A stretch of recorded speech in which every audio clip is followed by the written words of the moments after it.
welcome back to the series of video classes for the subject of physics. And today we are back with the next lecture, that is the lecture number 9 from the third chapter of our syllabus. And the chapter is motion in straight line. And the topic we are going to start is integration and its application in physics.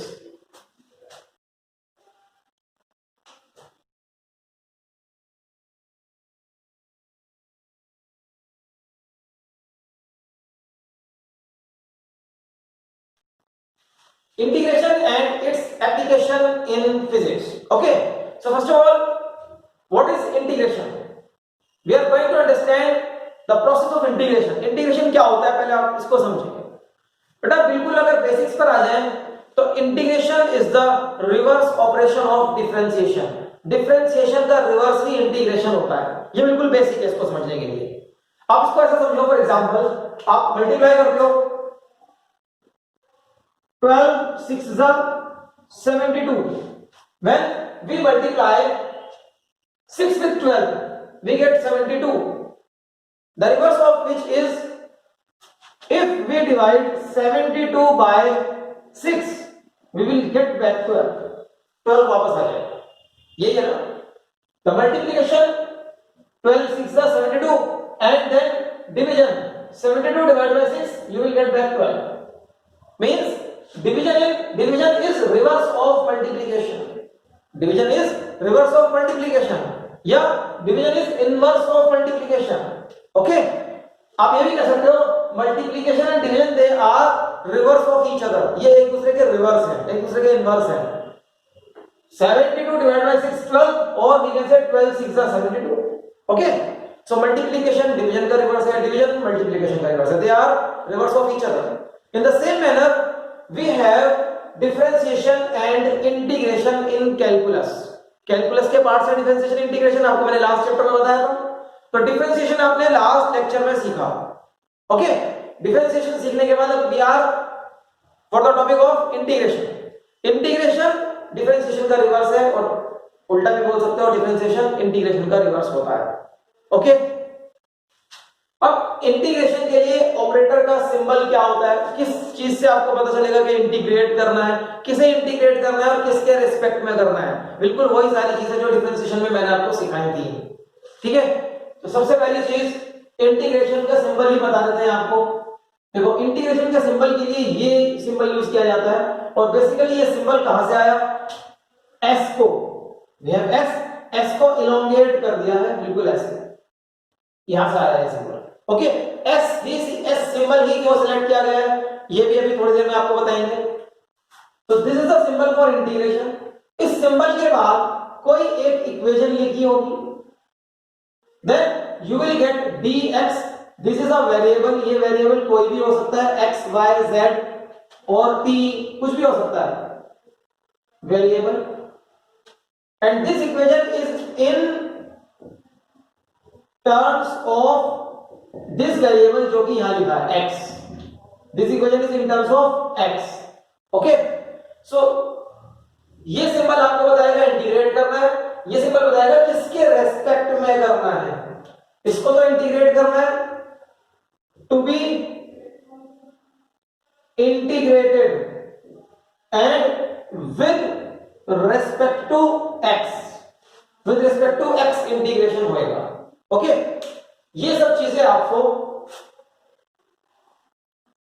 Integration के question से पता चल जाती है कि इस question में किसके रेस्पेक्ट में किसे इंटीग्रेट करना है. Okay, and apart from this you will also get to limits. एक नंबर यहां लिखा होगा नंबर और एक नंबर यहां लिखा होगा. ठीक है, what is this? This is lower limit and this is upper limit. Actually ये बाउंड्रीज होती है कि इंटीग्रेट आपको किस लिमिट से किस लिमिट तक करना है. बाउंड्रीज होती हैं. These are the boundaries. Okay, and these are the boundaries on x axis या boundaries of x. Lower limit of x, lower limit, upper limit of x. ये एक्स की लिमिट्स होती हैं.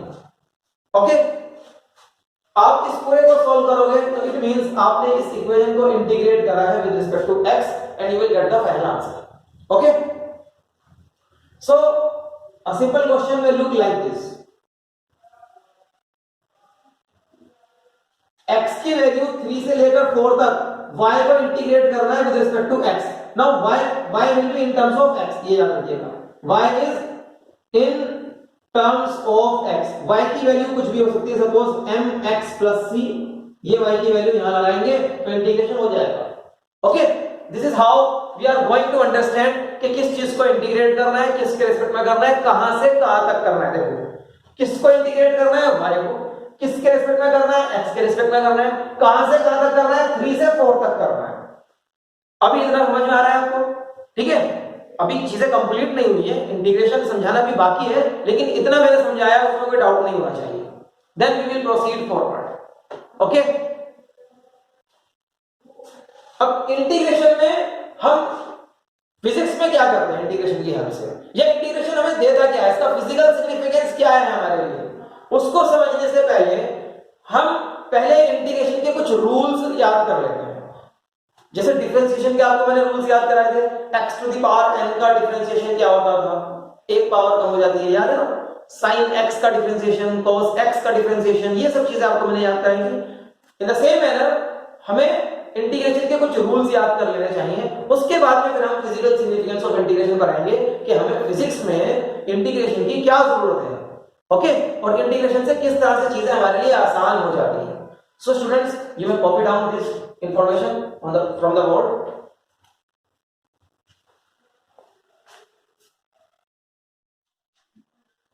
And now students, we are going to learn some of the rules of integration. Rules. Rule number 1. This rule is for algebraic functions. Suppose I have to integrate x to the power n. Now this is the equation, x to the power n. किसके respect में करना है, dx, x के respect में करना है. Okay, x के respect में करना है. इसको इंटीग्रेट करते हैं.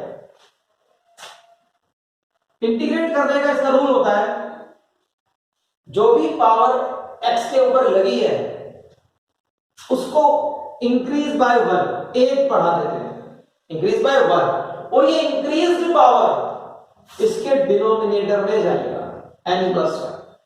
Okay, this is the rule for integration of algebraic function. Algebraic function को इस तरह से इंटीग्रेट करते हैं.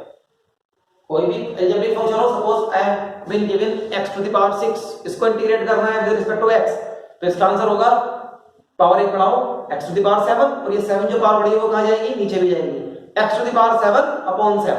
ये इसका मतलब हो जाएगा. If I have been given to integrate x to the power 3 with respect to x, then the answer will be x to the power 4/4. Okay, ये इसका इंटीग्रेशन का मतलब होता है.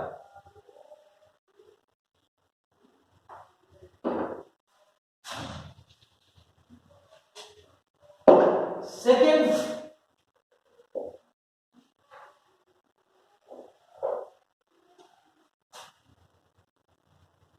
अगर आपके पास कोई कांस्टेंट है multiplied by x to the power n, तो क्या करेंगे आप इसके लिए, कांस्टेंट को एज इट इज कॉपी कर देना है, x to the power n+1/n+1.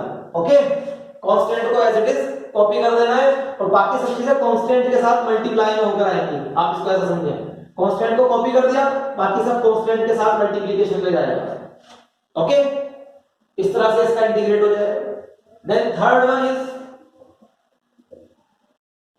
if we are given only a constant to integrate with respect to x, सिर्फ कांस्टेंट गिवन है मेरे पास, तो इसको आप कैसे करेंगे. आंसर होगा इसका a into x. लेकिन ये किस तरह से आया answer, how is it possible. देखो, आप इस कांस्टेंट को इस तरह से लिख सकते हो, x to the power 0, anything to the power 0 is 1, मतलब a into 1 is a only. इसको ऐसे लिख सकते हैं. नाउ अप्लाई दिस रूल, जो भी पावर होती है उससे 1 बढ़ा दो, 0 से 1 बढ़ाओगे तो 1, और नीचे भी 1. तो what is the answer, a into x. इसका आंसर हो जाएगा a into x. Okay, constant a is a constant, याद रखना a is a constant over here. Constant का इंटीग्रेशन ax होता है. ओके, और अगर आप इसी रूल को आगे फॉलो करें, सिर्फ dx लिख लिखा हो कहीं पर तो इंटीग्रेशन x होगा। Now you can understand why. देखो dx का मीनिंग क्या है, आप इसको ऐसे मान सकते हो ना, x to the power 0 dx। Solve करो x आएगा, सॉल्व करोगे x आएगा। यही रूल लग रहा है अभी, यहां पर भी, यहां पर भी, यहां पर भी, यहां पर भी, सब जगह रूल नंबर 1 ही लगाया है तरीके से। उसको बस हमने 3 अलग अलग तरीके से देखा है। Okay, now the next rule. Next rule is for x to the power -1। अगर आपको x टू द पावर -1 मिल जाए तो क्या होगा इंटीग्रेशन। इसका इंटीग्रेशन इस रूल से नहीं आता। मींस इस रूल में आपको याद रखना है कि n is not equal to -1, n is not equal to -1, ठीक है, n is not equal to -1। और अगर -1 हो गया तो फिर अलग रूल है। क्या रूल है वो? रूल नंबर 4 बताएगा आपको। इसका इंटीग्रेशन होता है log e बेस पर x। Okay, log e base पर x इसका इंटीग्रेशन हो जाएगा। Now the next one, next rule. Next rule is for sin x। sin x with respect to x integrate करना है। sin x y के place, y ds बोलते हैं ना, y के प्लेस पर sin x आ गया तो y की इक्वेशन x की फॉर्म में है, ठीक है, y is equal to sin x। sin x का इंटीग्रेशन क्या होगा? और इसी तरीके से cos x का इंटीग्रेशन क्या होगा? ओके, और आपको याद होना चाहिए in place of x we can write any other variable also. चलो लिख ही देते हैं, वरना आप सोचोगे कि सब कुछ x में ही चल रहा है। sin थीटा तो यहां पर थीटा होगा, cos theta with respect to theta, theta कर देना इसको। आपको याद है sin थीटा का डिफरेंशिएशन क्या था? cos, याद है ना? और मैंने आपको बताया कि इंटीग्रेशन डिफरेंशिएशन का रिवर्स होता है। तो sin का डिफरेंशिएशन cos थीटा हुआ था, तो cos को इंटीग्रेट करोगे वापस sin आ जाएगा ना। इट मींस cos थीटा का इंटीग्रेशन क्या होना चाहिए? sin। इसलिए बोलते हैं कि sin और, इसलिए बोलते हैं कि इंटीग्रेशन और डिफरेंशिएशन एक दूसरे के रिवर्स प्रोसेस में है। इसी तरीके से cos थीटा का डिफरेंशिएशन माइनस sin थीटा था, तो sin थीटा का इंटीग्रेशन क्या हो जाएगा? Minus cos theta. sin theta का इंटीग्रेशन हो जाता है minus cos theta. Okay, so these are some of the rules which we are going to use in questions of physics involving calculus। ठीक है, फिजिक्स में कुछ क्वेश्चंस जो calculus के साथ आते हैं उनमें ये इंटीग्रेशन के रूल्स ज्यादातर लगते हैं। इंटीग्रेशन के और भी बहुत सारे रूल्स होते हैं, बट अभी हमें उनकी जरूरत नहीं है अपने फिजिक्स में। ठीक है, हमारा काम इनसे ही होने वाला है और हो जाएगा, याद रखिएगा। ओके, सो स्टूडेंट्स ये रूल्स आप कॉपी कर लो, उसके बाद हम आगे देखते हैं क्या करना है इनको। And students, now we are going to understand the significance of integration in physics. Okay, what is the application of integration in physics? हम इंटीग्रेशन को फिजिक्स में क्यों यूज करते हैं, क्यों अप्लाई करते हैं, ये देखना होगा। इंटीग्रेशन से हमें एक्चुअली मिलता क्या है, ठीक है, ये हमें देखना है। सो द एप्लीकेशन या सिग्निफिकेंस ऑफ इंटीग्रेशन, दो पर्पस से आप मेनली इंटीग्रेशन का यूज करते हो फिजिक्स में। Number 1 is to find out area under a given curve। किसी कर्व के नीचे एरिया कैलकुलेट करना है तो we can use integration. Okay, second one is to obtain sum of, sum मतलब यहां पर total, to obtain sum of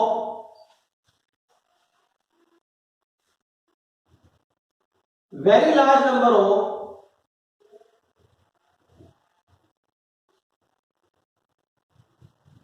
very small quantities।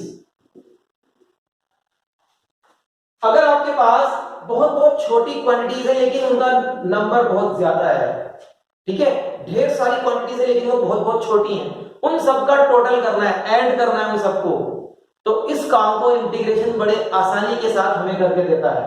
Okay, इसके लिए भी आप इंटीग्रेशन यूज कर सकते हैं। ठीक, तो सबसे पहले हम कैसे एरिया निकालते हैं इंटीग्रेशन की हेल्प से वो देखेंगे। ओके, एक्चुअली ये इसका ग्राफिकल सिग्निफिकेंस है, एरिया निकालना under the graph, under the curve कैसे निकालते हैं। हमने ग्राफिकल रिप्रेजेंटेशन ऑफ मोशन वाले टॉपिक में कुछ ग्राफ्स में एरिया निकालना सीखा था, आपको याद होगा, specially area under VT graph, याद है किसी को?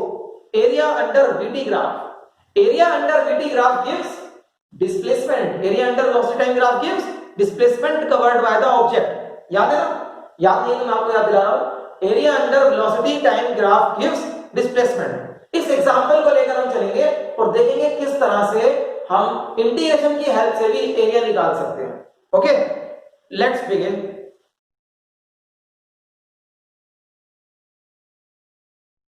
So how to calculate area?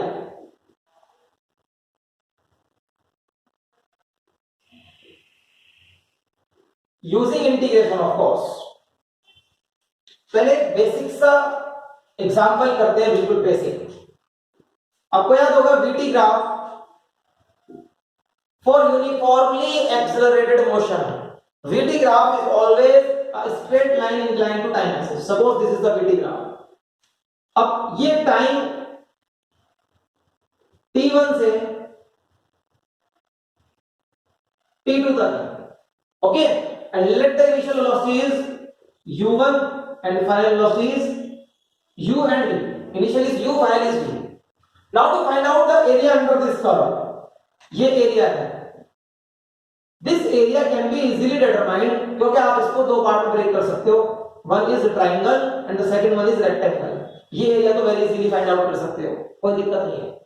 लेकिन अगर इसी में मैं इंटीग्रेशन लगाकर एरिया फाइंड आउट करने की कोशिश करूं तो कैसे करूंगा? ओके, या आपके मन में क्वेश्चन आ रहा होगा कि जब आप इसको आसानी से कर सकते हो तो इंटीग्रेशन लगाने की जरूरत ही क्या है? इंटीग्रेशन लगाने की जरूरत क्या है बेटा, वो भी बता देते हैं आपको। सपोज मेरे पास एक वेलोसिटी टाइम ग्राफ है और इस बार वेलोसिटी टाइम ग्राफ कुछ इस तरह से है, like this. This is not a straight line. ये स्ट्रेट लाइन नहीं है बिल्कुल भी, okay, this is a curve. और मेरे को ये ग्राफ देकर पूछा गया है कि find out displacement covered, and I know कि डिस्प्लेसमेंट कवर्ड क्या होता है, area under the VT curve होता है। This is t1, this is t2, this is u and this is v। Displacement VT curve से अगर आपको निकालना है तो हमें एरिया अंडर द कर्व निकाल देना चाहिए, कहां तक? बाउंडेड विद टाइम एक्सिस तक, okay, bounded with time axis तक। अब आप बताओगे क्या ये एरिया आप इजीली फाइंड आउट कर सकते हैं? No doubt, this is rectangle, but what about this figure, figure number 1, this is not a triangle. अगर ट्रायंगल लोगे तो ये हो जाएगा ट्रायंगल। ये इतना एरिया कहां से लाओगे? This is where integration comes into play. Integration यहां काम आता है, तो पहले इंटीग्रेशन को यहां सीखेंगे फिर यहां सीखेंगे। ओके, देखो इस तरह से आप इंटीग्रेशन अप्लाई कर सकते हैं। Suppose I have a very very small time interval, बहुत छोटा टाइम इंटरवल मेरे पास है, तो this is the very small time interval. This time interval is known as dt। ये टाइम इंटरवल dt है। इस very very small time interval में, it is very very small, इतना स्मॉल टाइम इंटरवल है कि बस इस टाइम इंटरवल में पार्टिकल आपके वेलोसिटी में कोई चेंज आएगा तो वो बहुत ही स्मॉल होगा, नेग्लिजिबल अमाउंट ऑफ चेंज होता है। या आप कह सकते हो कि during this interval of time the velocity hardly changes, velocity change नहीं हो पाती, इतना कम टाइम है। Okay, so at this time मान लो द वेलोसिटी इज, अभी वेलोसिटी v है, v, ओके, अभी इस वेलोसिटी को हम v बोलेंगे। During this very very small time इसके पास वेलोसिटी देखो लगातार चेंज हो रही है ना, u से बढ़ते बढ़ते बढ़ते बढ़ते v हो गई, ठीक है। सो अभी वो v है यहां पर, and this v is different from the final one, okay, उससे अलग है बिल्कुल। अब देखो ये बहुत पतली स्ट्रिप है, this is a very narrow strip and I can find out the area of this strip because this strip is rectangular in shape. देखो इसका शेप, ये ब्रेड्थ है इसकी dt एंड इट्स हाइट या लेंथ इज v। देखो यहां से यहां तक क्या है v, this is the height, length into breadth. ये पार्ट बहुत छोटा है, ये इतना छोटा है कि इसका इंक्लिनेशन से कोई फर्क नहीं पड़ता, it is almost straight, it is almost straight, इतना छोटा है। डायग्राम में आपको ये क्यों नहीं लग रहा है इतना छोटा, क्योंकि हमने डायग्राम को बहुत मैग्नीफाई करके बनाया है। अगर आपको dt वेरी वेरी स्मॉल बनाना है तो dt is very very small, इससे भी कम होगा dt, ठीक है। आप इतना छोटा होता है dt कि आप अपने डायग्राम में इसको वेरी वेरी स्मॉल बनाने के चक्कर में गैप को बिल्कुल बंद कर देंगे। अगर गैप थोड़ा दिखाएंगे तो सही रहेगा diagram, okay. So area of this small strip, the area of the small strip is v is the height or the length into breadth is dt. This is the area of the small strip, v into dt, okay. Now there can be a large number of such small strips. ऐसे small strips बहुत सारे आप बना सकते हो, very large number of strips कर लो इसको। एक स्ट्रिप ये है, दूसरा ये है, तीसरा स्ट्रिप ये है and so on, fourth, fifth. इन सारे स्ट्रिप्स को ऐड कर दोगे तो you will get the area from T1 to T2। यहां से यहां तक का ये पूरा एरिया आपको मिल जाएगा, which is I am shading as green here. ये पूरा एरिया आपको मिल जाएगा, ओके। तो अगर आप इन सबको ऐड करना चाहते हो, इंटीग्रेशन हमें ये ऐड करके देगा। अभी आपको मैंने दो एप्लीकेशंस बताए थे, तो एरिया काउंट करना और दूसरा सम निकालना छोटी छोटी क्वांटिटीज का। तो वो सम निकालने वाली चीज भी आ गई, ठीक है, सम निकालने वाली। ये सारे VDT जितने भी होंगे, VDT कहां से कहां तक, T1 से T2 तक सब ऐड कर दो, सारे ऐड करने हैं। उसको ऐड करने का मतलब ये है कि इन सब का सम करना है। कहां से कहां तक करना है, फ्रॉम T1, T की वैल्यू T1 से लेकर टू T2 तक करना है, ये सम करना है। इस सम को आप इस तरह से लिखते हो, S सिंबल है, इसको आप ऐसे लिखोगे, S को इलोंगेट कर दिया। कहां से कहां तक करना है, T1 is the lower limit, T1 से करना है। कहां तक करना है, T2 is the upper limit तक करना है, ओके। किसका करना है, VDT का करना है, V का करना है T के रेस्पेक्ट में करना है। This is how you are going to solve this now, this is how you are going to solve this now. अब उसके बाद में V की कोई इक्वेशन आपको गिवन होगी क्वेश्चन में इन टर्म्स ऑफ टाइम, उसको यहां लिखेंगे और फिर वो रूल्स लगाएंगे जो कि लिखाए थे आपको मैंने 5-6 रूल्स। उनको रूल्स को लगाने के बाद इंटीग्रेशन कंप्लीट हो जाएगा, okay. So this is how we find out the area under a given curve and then we go on for adding all these small strips, okay. इस तरह से करना है इसको। यहां पर देखो कैसे करेंगे। यहां पर आप नॉर्मली एरिया तो निकाल नहीं सकते, ज्योमेट्री से नहीं निकाल सकते, तो integration will come into play. देखो you will take very small strip, the width of this strip is dt, मतलब during very very small time dt, its speed या its velocity is v, okay, its velocity is v, so that the area of this strip, मतलब area under this much of graph, इतने graph के नीचे का area हो जाएगा v dt। ऐसे बहुत सारे स्ट्रिप्स हो जाते हैं, there are large number of strips, you can not count them, इतने सारे हो जाते हैं, ओके। उन सबको ऐड करना है, सम कर दिया। कहां से, T1 से कहां तक, T2 तक, T1 से T2 तक कर देना है। This when integrated will give you the area under VT graph. देखो एरिया अंडर VT ग्राफ कैसे है, V कहां होगा, ये रहा V, T कहां होगा, T होगा DT के साथ, और उसी T के साथ लिमिट्स होती हैं, ये upper limit and lower limit, okay.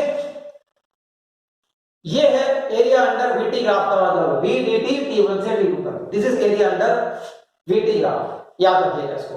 Okay, copy this students, copy this down.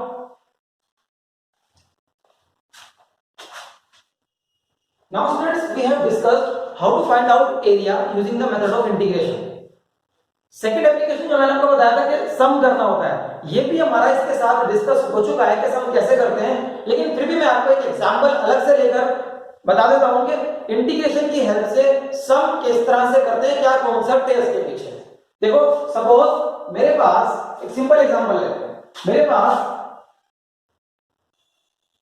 एक बड़ी सी रेक्टेंगुलर शीट है। अगर मेरे को इसका एरिया निकालना है using the method of integration, वैसे तो रेक्टेंगुलर शीट है, लेंथ इनटू ब्रेड्थ कर दोगे कोई दिक्कत ही नहीं है, length into breadth is the area of a rectangle, but using integration, integration सीखना चाह रहे हैं।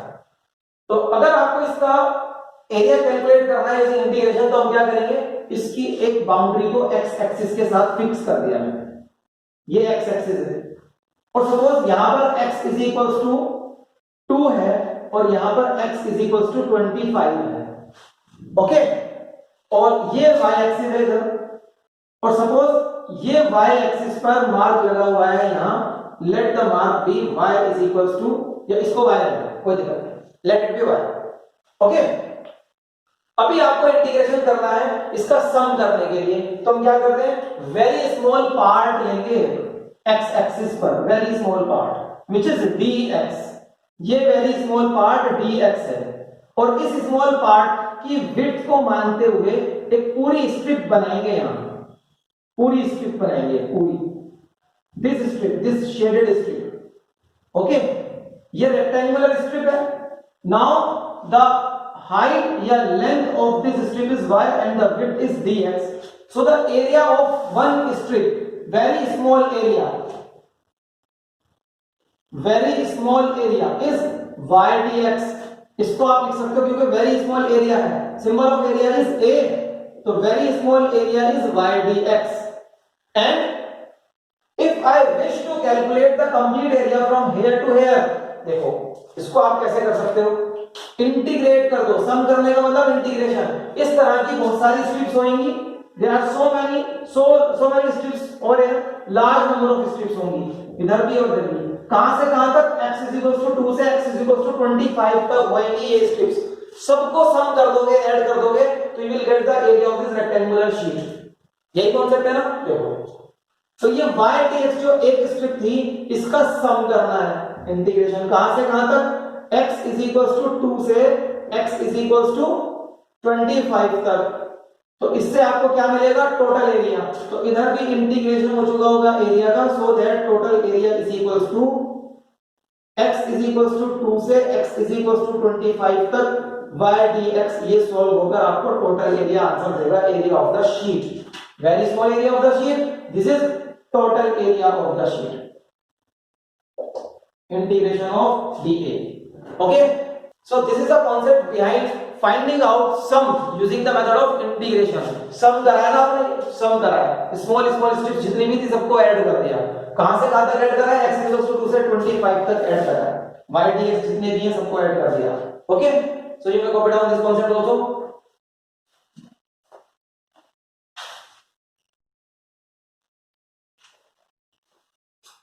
And now students, we will try to do some questions so that we may practice integration। Integration को प्रैक्टिस में लाने के लिए कुछ क्वेश्चंस करते हैं।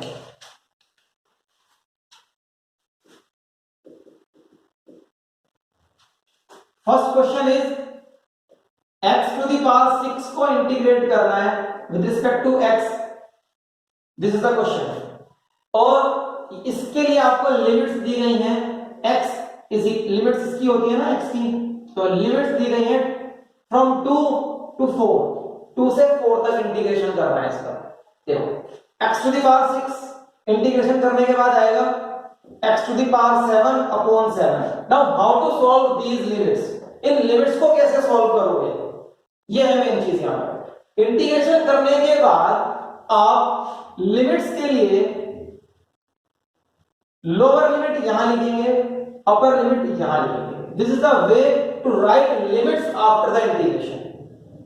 And now the rule is, जो वेरिएबल है x, उस वेरिएबल के प्लेस पर एक बार आपको अपर लिमिट रखनी है, upper limit 4 to the power 7 minus, और एक बार आपको लोअर लिमिट रखनी है, मतलब x के प्लेस पर 2 टू द पावर 7 अपॉन 7 तो कॉमन है।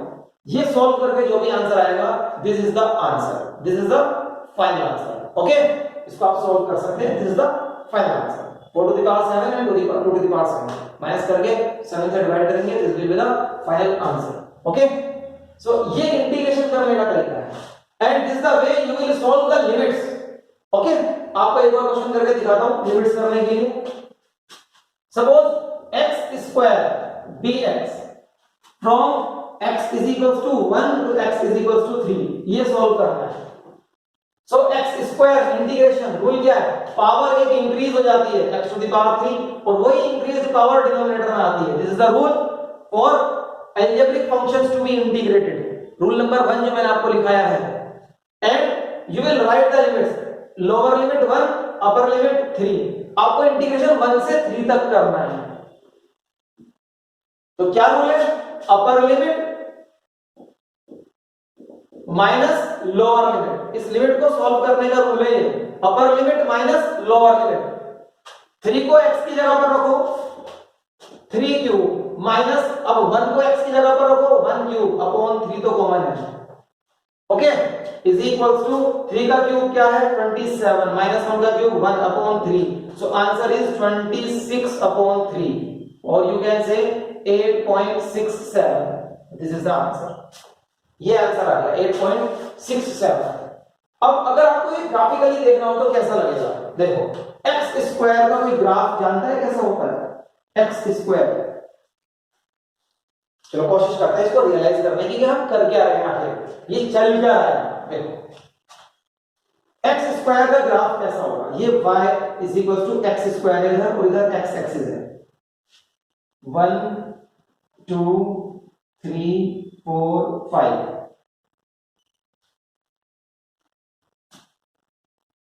5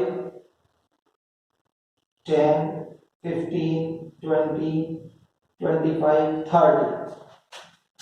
5 10 15 20 25 30 और there है 1 2 3 4 5। Okay, now the graph of x square, x square का ग्राफ बनाना है, x 0 तो y भी 0, ये पॉइंट, x को 1 करोगे तो y will be 1 का स्क्वायर, तो ये 5 है 5, तो 1 2 3 4 5, दिस इज 1 पे 1। ओके, x को 2 करोगे तो 2 का स्क्वायर 4 होता है, 4 यहां आएगा, this is the point. x को 3 करोगे तो 3 का स्क्वायर 9, 3 का स्क्वायर क्या हो जाएगा 9, तो 3 का स्क्वायर यहां जाएगा 9। इन सारे पॉइंट्स को आप देखो 3 तक ही बनाना है, पहले 1 से 3 तक, इन सारे पॉइंट्स को आप कर्व के साथ ज्वाइन कर देंगे तो you will get a curve, a graph. देखो अगर आप x की जगह 4 लिखोगे तो 4 का स्क्वायर 16, ये सीधा 16 पे जाएगा, 15 16 यहां कहीं होगा, लाइक दिस, ऐसे जा रहा है ग्राफ। Okay, like this. तो अभी आपको कहां से कहा था x इज इक्वल टू 1 से x इज इक्वल टू 3, ये इंटीग्रेशन का मतलब है कि आप ग्राफिकली इस एरिया को कैलकुलेट कर रहे हो, बाउंडेड बाय x एक्सिस, जो यहां लिखा होता है उस एक्सिस से बाउंडेड होगा, ये एरिया कैलकुलेट कर रहे हो आप। ये एरिया कैलकुलेट करने के बाद आपका आंसर 8.67 है, दिस एरिया इज 8.67, जो भी यूनिट दी हो सेंटीमीटर तो सेंटीमीटर स्क्वायर, मीटर तो metre square.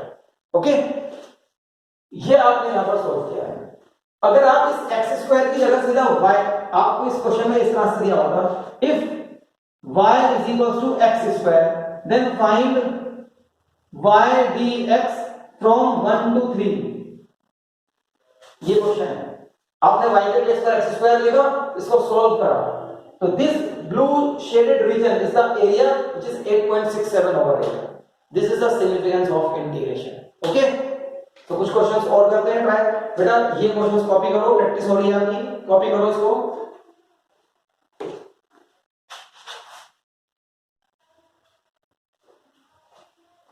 And now some more questions.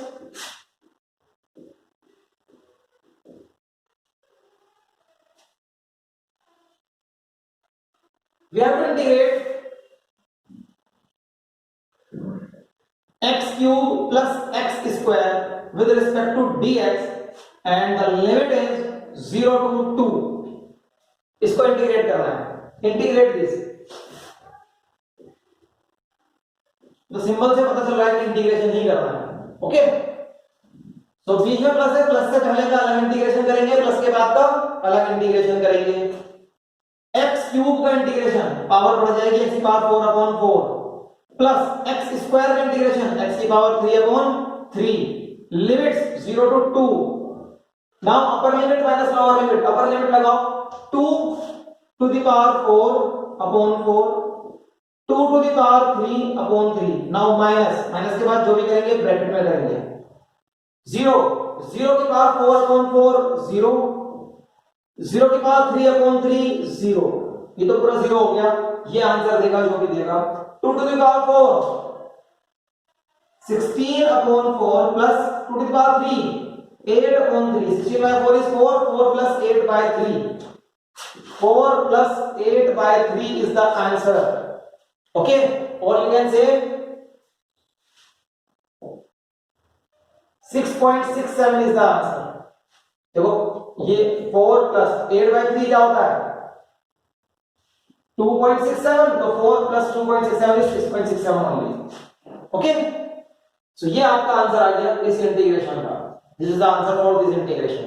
Done.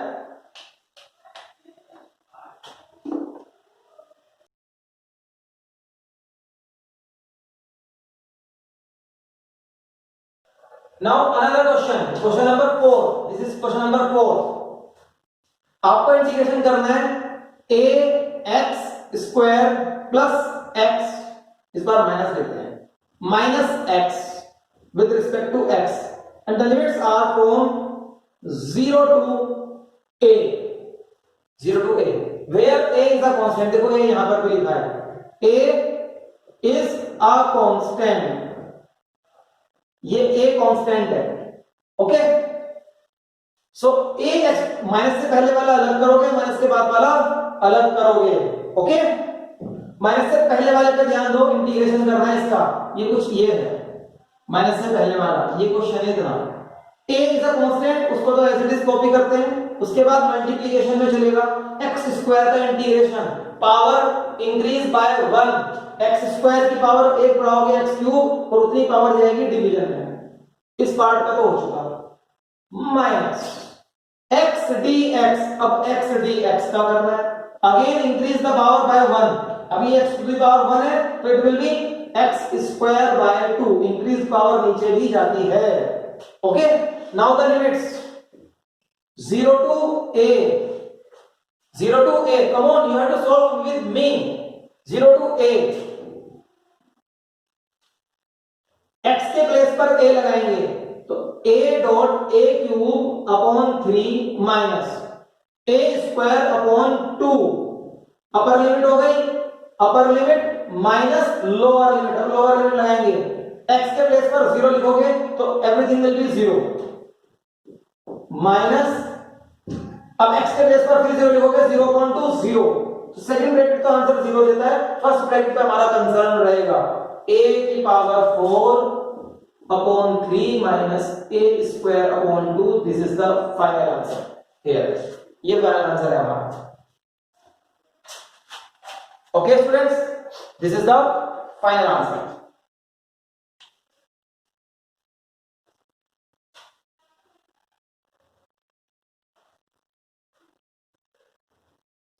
Now we will do some more questions related to physics। Physics के रिलेशन में आते हैं हम धीरे धीरे। ओके, बड़ा सिंपल सा क्वेश्चन मैं आपको देता हूं बेटा। dv का इंटीग्रेशन करना है सिर्फ dv and the limits are from u to v। Integrate this, आपको रूल याद है, dx का इंटीग्रेशन x होता है, तो dv का क्या होगा v, उसके बाद इसमें लिमिट्स लगाएंगे, upper limit minus lower limit. Come on, you solve it yourself, it will take a minute only. Pause the video and come back to match your answer.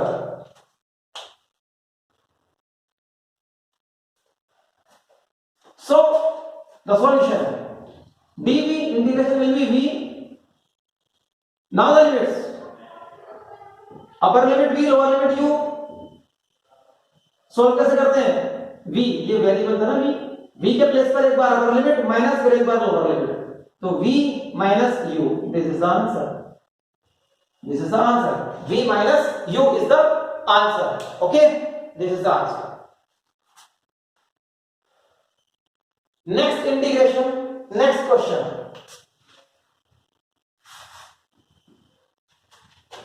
A, integrate a which is a constant with respect to time.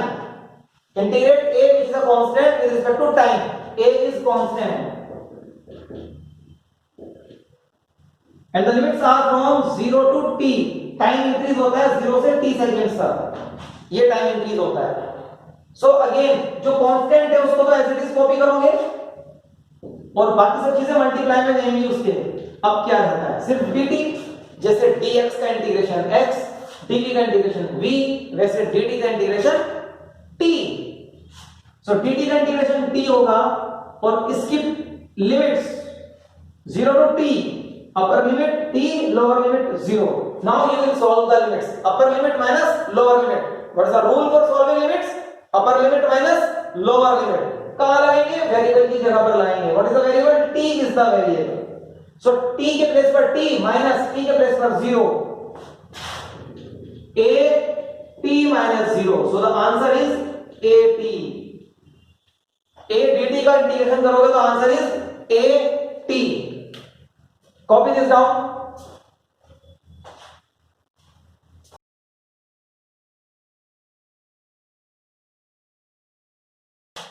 And now the seventh one, integrate v with respect to t, where v is given as v is equals to u plus at. u is a constant, a is a constant, t is time, v is instantaneous velocity. This is the question given to you. Come on, give it a try. This question can be solved in 2 minutes only. Pause the video for 2 minutes, give it a try and then come back to match the solution.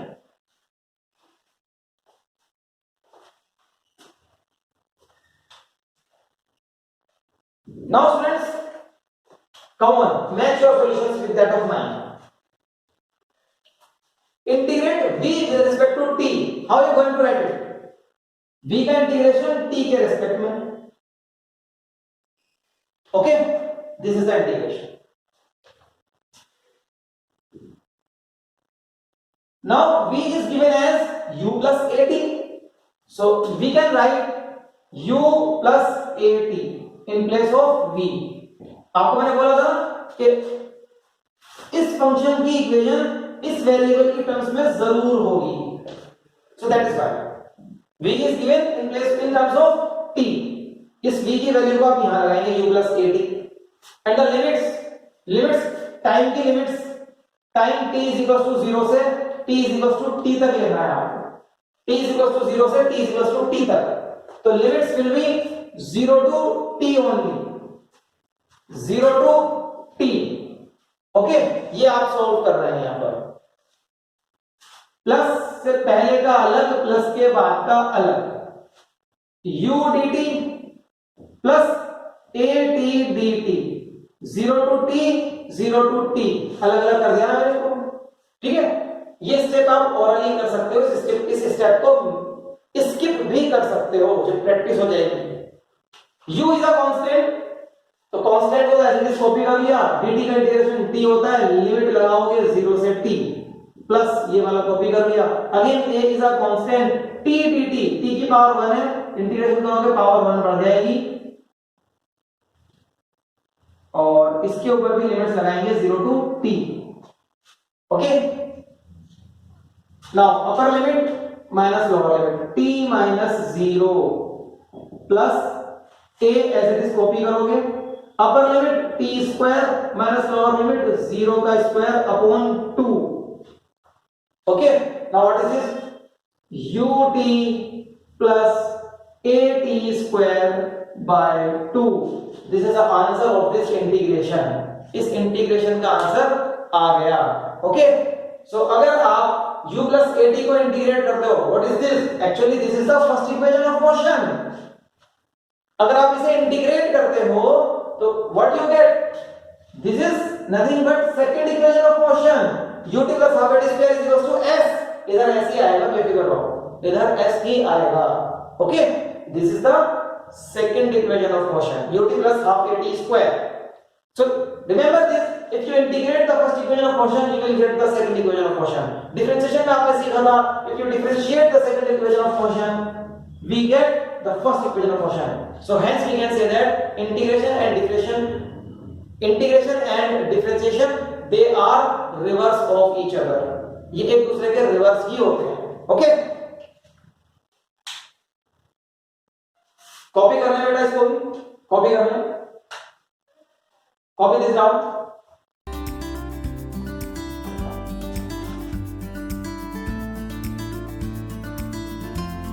So friends, these are the questions which we have done today based on integration।